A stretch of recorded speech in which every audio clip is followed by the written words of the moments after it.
At 2:13 in the morning, the German shepherd began listening to a wall that should have been solid. Rain whispered against the windows of the old Walker house, soft enough to sound like fingers brushing glass. Staff Sergeant Ethan Walker woke when he realized Scout was not lying outside his bedroom door. The hallway was dark except for the pale blue glow of the clock near the stairs. Ethan pulled on a gray shirt and followed the faint sound of claws against hardwood.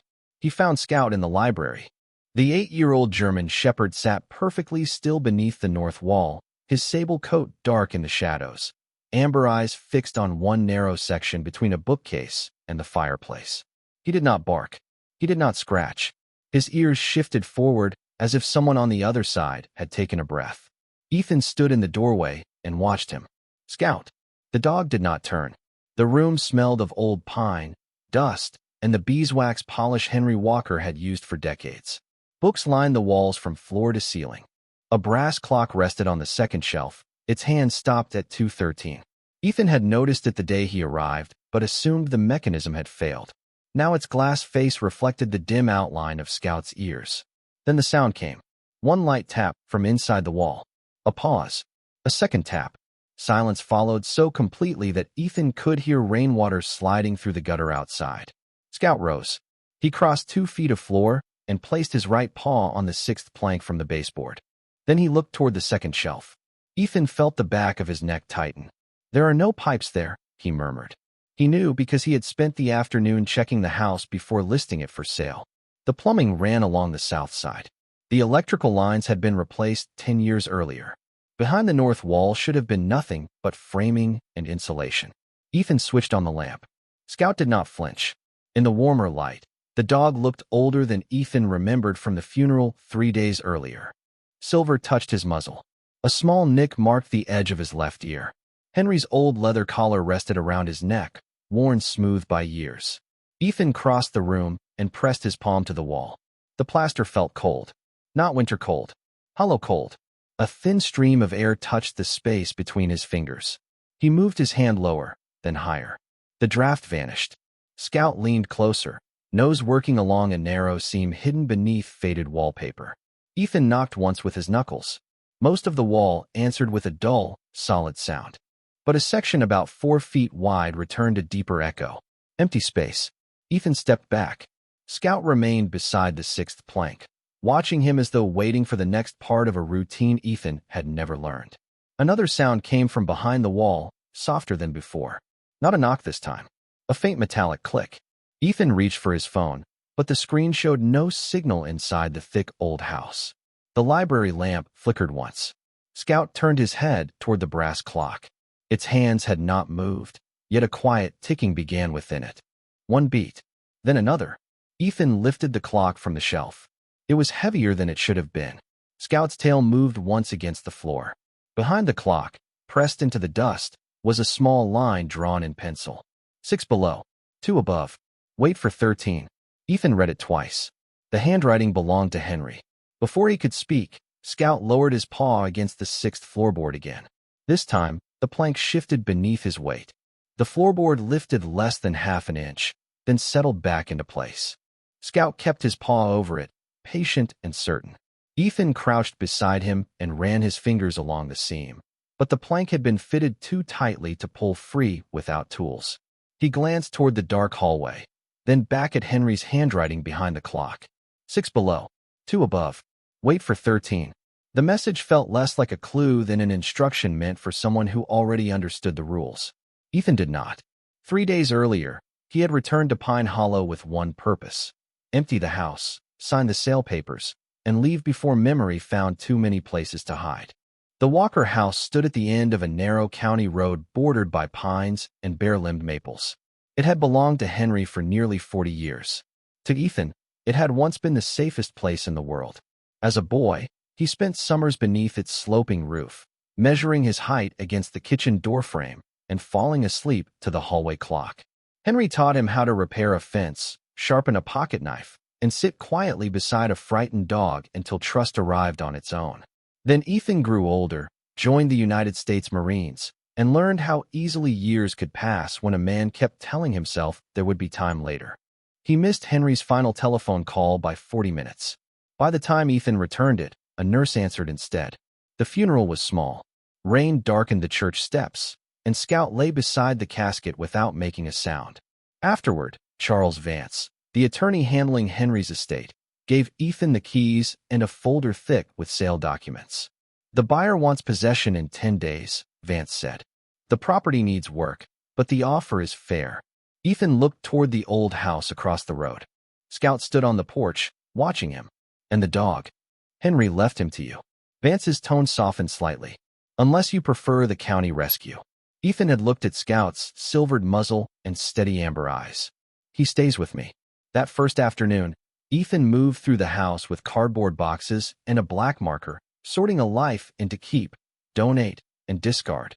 Henry's boots remained beneath the mudroom bench. His coffee mug sat upside down beside the sink.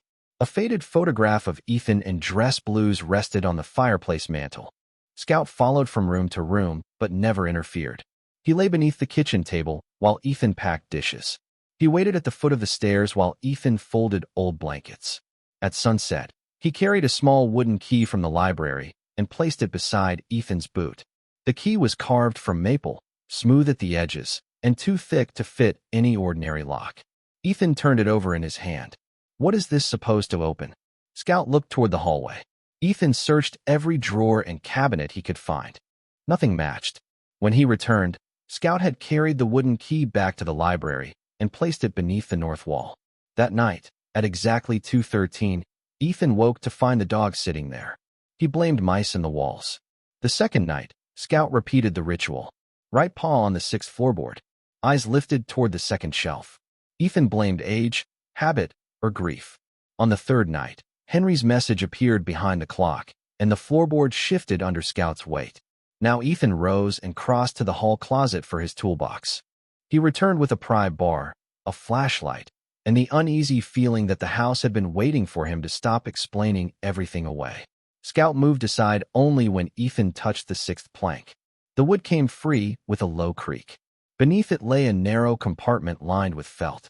Inside was a tarnished brass key and a folded scrap of paper. Ethan opened the note. 3 words were written in Henry's hand. Not the door. The brass key was cold in Ethan's palm, its teeth narrow and uneven, its bow darkened by age. Scout watched from beside the open floor compartment, ears forward, as though the difficult part had only begun. Ethan read Henry's note again. Not the door. He carried the key through the house anyway. It did not fit the front lock, the back entrance, the attic chest, the roll-top desk, or the old cabinet in Henry's bedroom. Each failure made the message feel more deliberate. By sunrise, the rain had stopped, leaving the windows pale with mist. Ethan stood in the kitchen with the key beside his coffee, trying to reason through the clues. 6 below had led to the floorboard. 2 above had led to the second shelf. 13 had led to the clock. Yet the key opened nothing. Scout ate quietly near the pantry, then picked up the carved wooden key and carried it back toward the library. Ethan followed. The German shepherd placed it beneath the north wall, looked at the brass clock, and waited. Ethan lifted the clock from the shelf once more. The hand still pointed to 2:13. He opened the rear panel with a small screwdriver, expecting a dead battery or damaged gears. Instead, he found a working mechanism held in place by a thin metal pin. Henry had fixed the hands intentionally. Behind the movement sat a folded square of yellowed drafting paper. Ethan eased it free and spread it across the library table. It was a floor plan of the house, drawn in Henry's precise engineering hand. The kitchen, hallway, stairs, and bedrooms were measured to the inch. The library appeared 12 feet wide on the drawing. Ethan looked across the room, then took a tape measure from his toolbox. From the south wall to the north wall, the interior measured only 6 feet. He checked again. Same result. He went outside and measured the house from the foundation line beneath the library window to the corner nearest the fireplace. The exterior length confirmed the drawing. 6 feet were missing. Ethan stood in the wet grass, staring at the north side of the house. There was no window where the hidden space should have been. No exterior door. Only old cedar siding and climbing ivy. When he returned inside, Scout was sitting in the same place, gaze fixed on the wall. Ethan tapped along the plaster. A broad hollow section answered behind the bookcase. He pulled several books down and examined the shelves, expecting a latch. Nothing. He removed the baseboard molding. Still nothing. By mid-morning, Charles Vance arrived in a dark sedan, carrying a folder of final sale documents. His polished shoes collected mud as he crossed the porch. "The buyer's inspector comes Monday," he said. Then he noticed the lifted floorboard, scattered books, and drafting plan. "What happened here?" Ethan held up the blueprint. "This room is 6 feet shorter than it should be." Vance glanced at the paper and frowned. "Old houses have bad measurements." Henry did not make bad measurements. Vance looked toward Scout, who remained motionless beside the wall. "You are letting grief turn a renovation problem into a mystery." Ethan's jaw tightened. "Then explain the sealed space." Vance closed the folder. "Do not start tearing into structural walls. The contract requires the property to remain in its current condition. The contract is not signed. The estate has obligations." Scout stood suddenly and crossed to the second shelf. He pressed his nose against the spine of an old book bound in cracked blue leather. The title had faded away. Ethan pulled it free.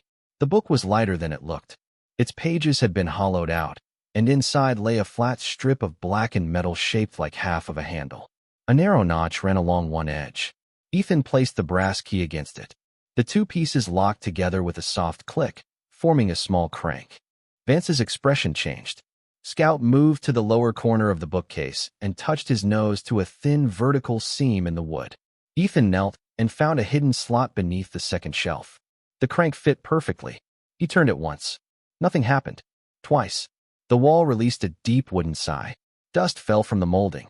A narrow outline appeared around the bookcase, and from somewhere beyond it, a small red light flickered on. The bookcase moved inward less than an inch, then stopped. A breath of cold air slipped through the narrow opening, carrying the scent of dust, old paper, and something faintly metallic. Scout stepped forward but did not cross the threshold. He stood beside Ethan's left leg, body alert, eyes fixed on the red light glowing beyond the wall. Charles Vance remained near the library door, his folder pressed against his side. "Close it," he said. Ethan looked over his shoulder. "Why?" "Because you do not know what is back there. Neither do you." Vance's silence answered too much. Ethan turned the crank again. The hidden mechanism groaned, and the entire section of wall rotated slowly on concealed hinges. A narrow room appeared behind it, 6 feet deep and nearly the full length of the library. The red light came from a small battery unit mounted above a metal desk. Shelves lined the walls. Boxes were stacked in careful rows. A radio sat beside a county map covered with colored pins. There were no valuables, no stacks of cash, no secret collection. Only files. Dozens of them. Each folder carried a name, an address, and a small photograph of a person standing beside a dog. Scout crossed the threshold first. His claws clicked softly against the concrete floor. He moved with certainty, not curiosity, as if he had walked that path many times before. Ethan followed, flashlight raised. On the nearest shelf were folded blankets, sealed dog food, bottled water, spare leashes, flashlights, and basic medical supplies. Against the far wall stood an old dog bed with Scout's name stitched into one corner. The fabric had worn thin where a large body had rested for years. Ethan crouched and touched it. Scout lowered himself beside the bed, then looked toward the desk. "Henry brought you in here," Ethan whispered. Scout's tail moved once. Vance stepped into the room reluctantly. His face had lost its practiced calm. This area was never listed on the property survey. Ethan opened the top folder on the desk. Inside were notes written in Henry's hand. Check-in dates, medication reminders, grocery deliveries, names of veterans who lived alone across the county. Some had service dogs. Others had been paired with rescue animals Henry helped place. Each page held small records of ordinary mercy. Replaced furnace filter. Delivered food. Sat with him through the storm. Took dog to clinic. Called until he answered. Ethan looked at Vance. "You knew about this." "I knew Henry supported a private assistance fund," Vance said carefully. "I did not know he operated from here. But you were closing it." Vance glanced at the shelves. The fund had no active administrator. Without legal oversight, it could not continue. "So you plan to dissolve it?" "I plan to follow the trust documents." Scout rose and moved toward a gray recorder at the center of the desk. He touched it with his nose, then looked at Ethan. A small green light blinked beneath the speaker. Ethan pressed the play button. Static filled the room. Then Henry's voice emerged, older and weaker than Ethan remembered. If Scout brought you to the wall, then I ran out of time. Ethan stopped breathing. The recording continued. Do not blame the dog for waiting. I trained him to wait until someone he trusted came home. Scout sat beside the desk, ears forward. Ethan placed one hand on the edge to steady himself. Henry's voice softened. There is one visit I did not finish. Samuel Briggs. Cabin near Lake Mercer. 12 days without an answer. Scout knows the road. Ethan looked across the desk. A single folder lay apart from the others, marked with a red circle.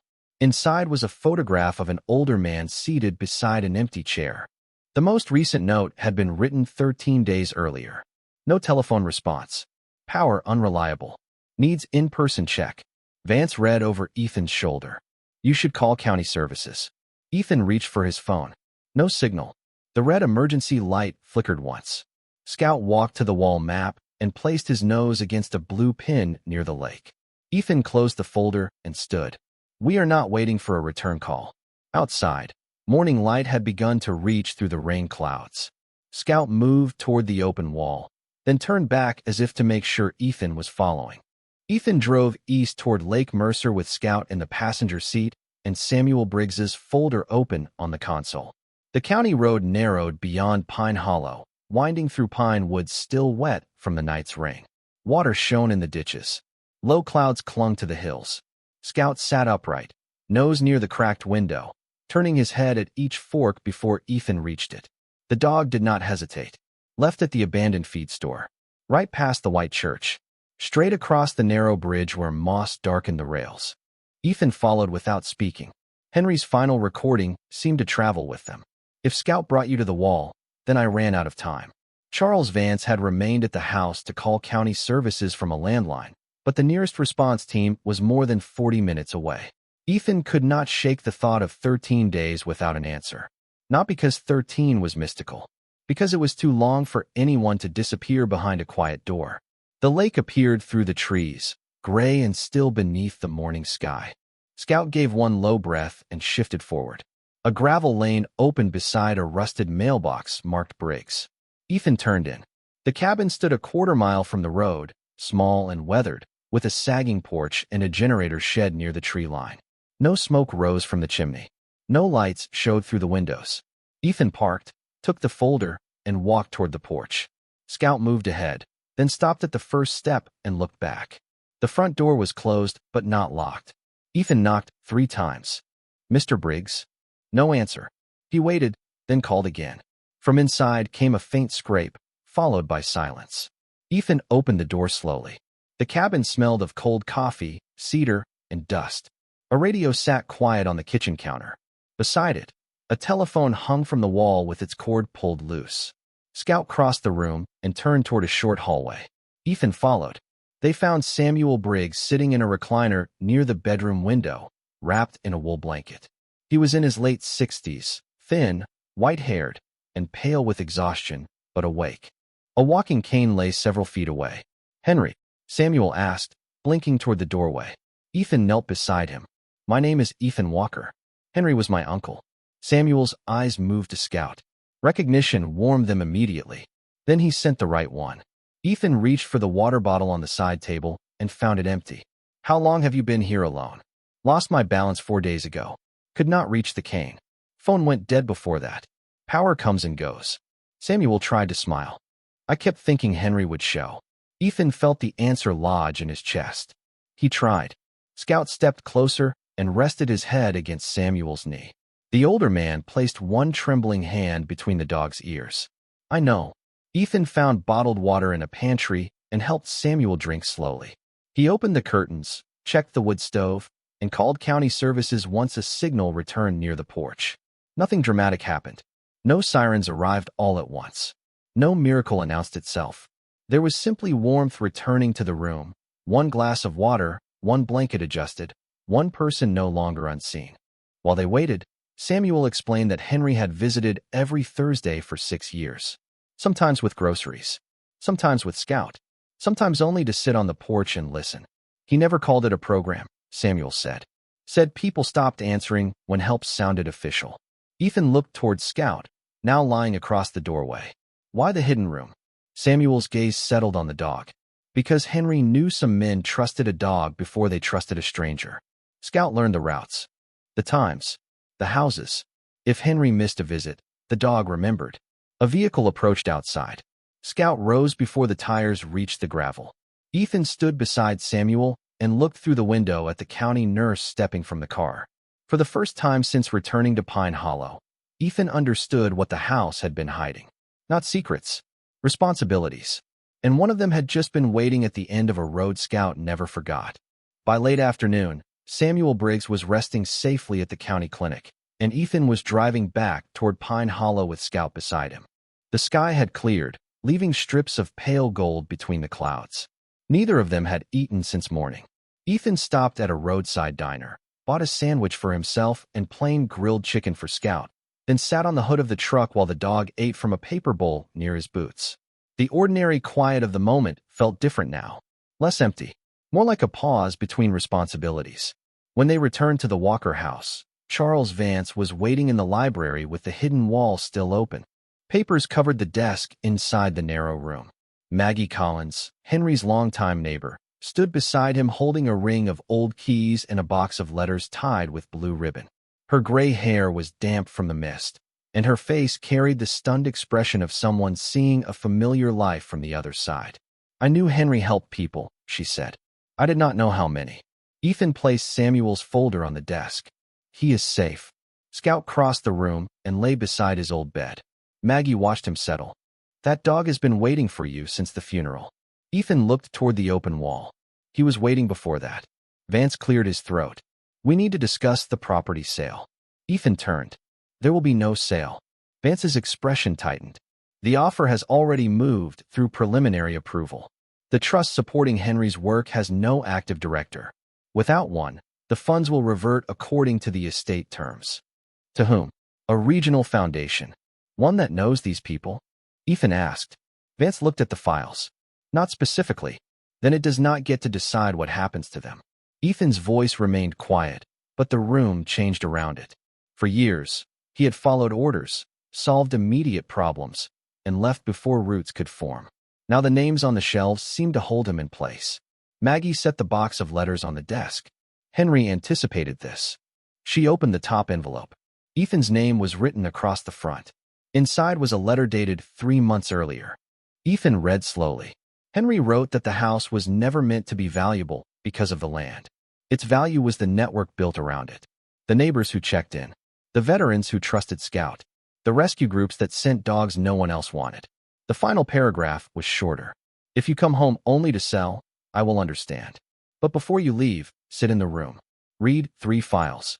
Let Scout choose which ones. Then decide what the house is worth." Ethan lowered the letter. Scout had already risen. He moved to the shelves, nosed one folder free, then another, then a third. The first belonged to a widowed Marine who had stopped attending appointments until Henry paired him with an old Labrador.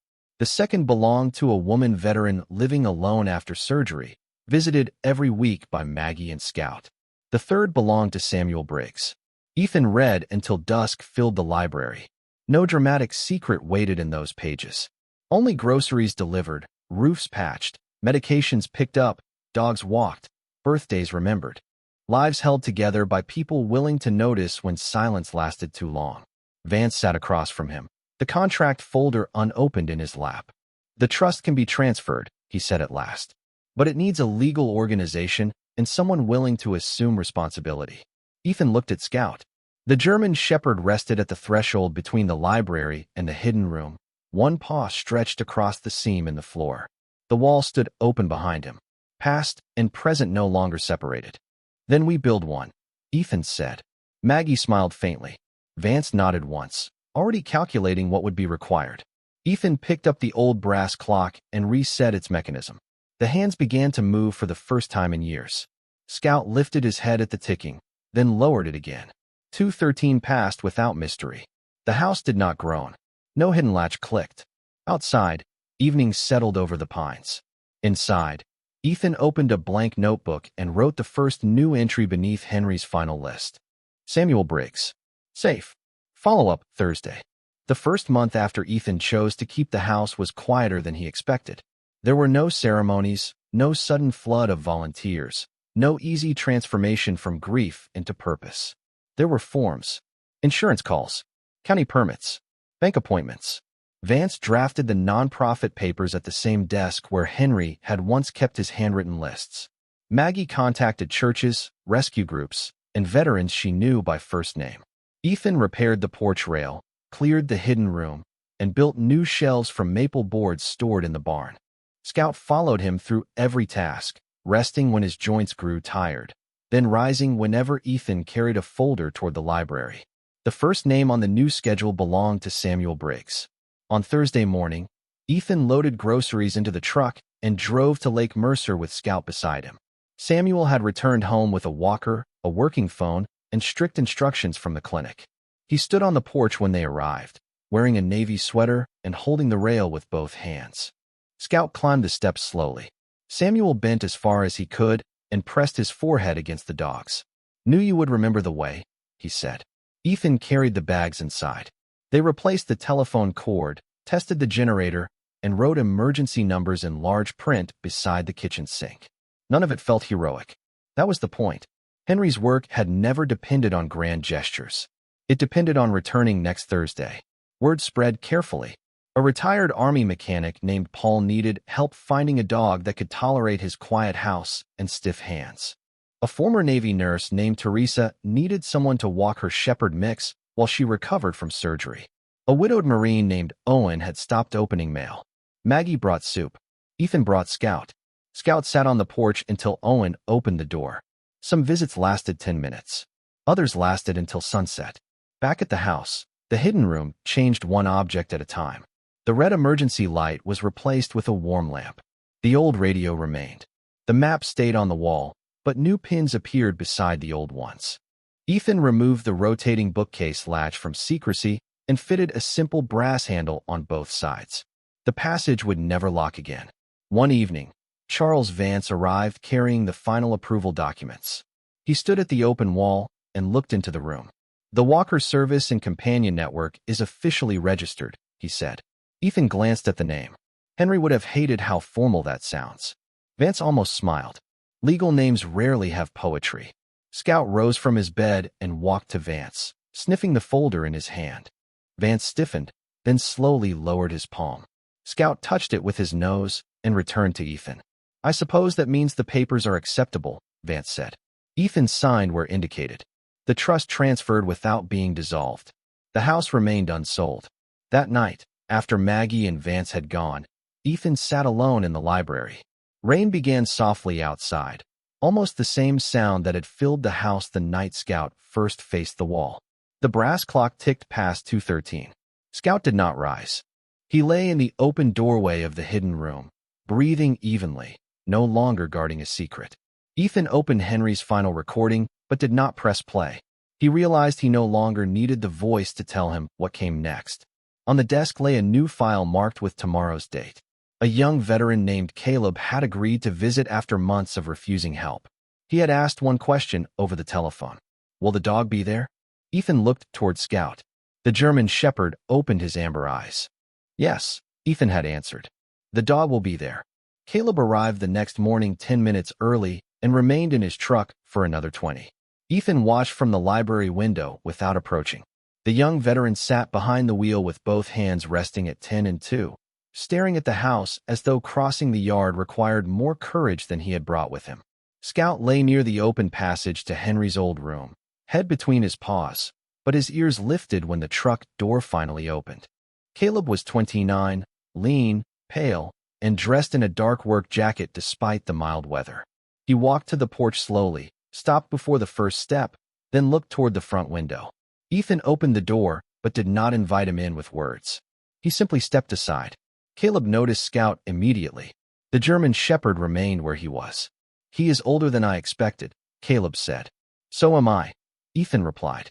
The corner of Caleb's mouth moved, almost a smile. He entered and chose the chair closest to the front door. Scout watched him from across the room.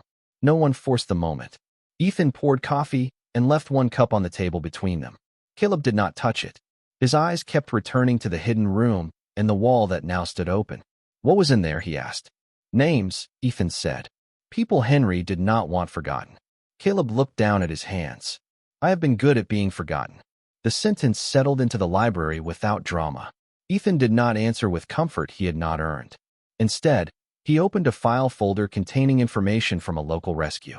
Inside was a photograph of a 3-year-old German Shepherd mix named June. She had been returned twice because she refused crowded rooms and hid whenever someone raised a voice. Caleb studied the picture. She looks nervous. She is. So am I. Scout rose. Caleb's shoulders tightened, but Ethan kept his own posture still. The dog crossed half the room and stopped several feet away. He did not stare directly at Caleb. He turned sideways, a quiet gesture that removed pressure. Then he lowered himself to the floor. Caleb watched his breathing. Slow. Even. Minutes passed. Outside, wind moved through the maples and carried dry leaves across the porch. Inside, the brass clock ticked toward noon. Caleb finally reached for the coffee. Scout's tail touched the floor once. Did Henry train him to do that? Caleb asked. Some of it, Ethan said. The rest he learned by paying attention. Caleb looked toward the open room. Why keep the wall? Ethan followed his gaze. Because it reminds me what happens when people hide good work too well. Scout stood again and approached one step closer. Caleb did not retreat. The dog lowered his head and rested his muzzle near the toe of Caleb's boot, not touching, only waiting. Caleb's hand moved halfway down, stopped, then settled lightly against Scout's neck. His breath left in a long, uneven line. The room changed. Not suddenly. Not completely. Just enough. Later that afternoon, Maggie arrived with June from the rescue. The smaller Shepherd mix entered the library uncertainly, staying near the wall. Caleb sat on the floor rather than the chair. Scout positioned himself between them, calm and patient. June watched him first. Then she watched Caleb. Ethan stood near Henry's desk and understood why Scout had kept facing the wall night after night. He had not been guarding a room. He had been guarding a way for people to find one another. By sunset, Caleb had not agreed to adopt June. June had not fully approached him. Nothing had been solved. But when Caleb stood to leave, he asked one question. Can I come back tomorrow? Ethan looked at Scout, who had settled beside the open doorway. Yes, he said. We will be here. 6 months later, the old Walker house no longer felt like a place Ethan had returned to empty. The porch had been repaired. The library windows had been cleaned. The hidden room remained open, its shelves filled with updated files, dog supplies, handwritten visit schedules, and photographs of people standing beside animals they had once been afraid to trust. The brass clock still hung on the second shelf. Ethan had restored the mechanism, but he kept a small mark beneath the glass at 2:13. Not as a warning, as a reminder. Scout spent most mornings near the open passage, his sable coat touched with more silver now, his amber eyes softer than before. He no longer watched the wall. He watched the door. Caleb came twice a week. At first, he sat in the same chair and spoke only when spoken to. June, the nervous Shepherd mix, remained several feet away. Then one rainy afternoon, she crossed the room and placed her head beneath his hand. Caleb did not move for a long time. A month later, he signed the foster papers. By spring, June rode beside him in his truck. Samuel Briggs returned to the house with a cane and a pie Maggie had helped him bake. Paul found an older Labrador who preferred slow walks and quiet garages. Teresa recovered enough to walk her own dog again, but still visited on Thursdays because Scout had become part of her routine. No one called the work heroic. They called it checking in, bringing groceries, changing a light bulb, sitting through silence, making sure a telephone still worked. Ethan learned that mercy often arrived without ceremony. Sometimes it wore work boots. Sometimes it carried a paper bag. Sometimes it had 4 paws and waited without judgment. On the anniversary of Henry's passing, Ethan placed the old recording, the wooden key, and the first handwritten list inside a simple glass case in the library. Beneath them, he added one sentence from Henry's letter. Read 3 files. Let Scout choose. Then decide what the house is worth. Ethan stood back and looked at the words. The answer had never been measured in acres or square footage. It lived in the names still being added to the shelves. That evening, rain began tapping against the windows in the same quiet rhythm as the night Scout first led him to the wall. The house settled around them. Wood creaked. The clock moved past 2:13. Scout remained asleep near the threshold. Then headlights appeared through the front window. A truck stopped beneath the maple trees. A middle-aged veteran stepped out, holding the leash of a thin black dog that refused to climb the porch steps. Ethan opened the door and waited. He did not call to them. Scout lifted his head, rose slowly, and walked outside. The black dog watched him from the yard. Scout stopped halfway down the steps, turned sideways, and sat. The stranger lowered his eyes. His grip on the leash loosened. One step, then another. Ethan stood beneath the porch light as man and dog approached together. Behind him, the hidden room glowed warmly through the open wall. There was no secrecy left in it now. Only maps, blankets, names, and space for one more story. Scout returned to the doorway and lay down across the threshold, exactly where past and present met. Ethan placed one hand against the old dog's shoulder. Outside, the rain softened. Inside, the clock kept moving. The wall had once hidden a room. Now the open space behind it reminded everyone who entered that the hardest barriers were not always made of wood and plaster. Some were built from grief, distance, and the belief that no one would come looking. And sometimes, all it took to open them was one faithful dog who refused to look away.